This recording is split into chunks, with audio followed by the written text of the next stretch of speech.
Купувачите полека но сигурно се навикнуваат да ја користат новата алатка за споредба на цените во маркетите.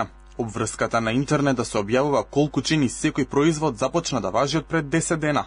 Дел од граѓаните велат дека тоа им помага да заштедат од семејниот буџет. Поредба на цените на маркетите преку нивните веб страници?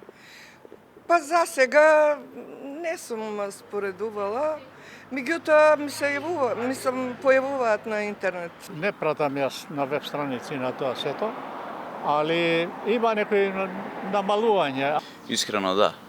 Уште цело време. Со јавното објавување на цените онлайн се поттикнува и конкуренцијата, па маркетите се приморани да се надпреваруваат меѓу себе и да ги поевтинат производите. Граѓаните велат дека се забележува известно намалување. Али дефинитивно има на фискалната се забележува дека има некое подобрување.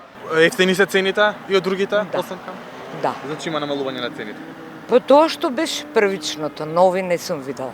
Приметувам да, ама мислам дека уште не е доволно, дека треба уште да се спуштат цените. Искрено за нашиот стандард тука што е треба уште да иде минус. Ажурирањето на цените треба да се врши секој ден до 10 часот, а во случај на ненамерна техничка грешка, трговецот е должен да ја коригира во рок од 24 часа. Освен транспарентност, измените на законот предвидуваат и поригорозни казни.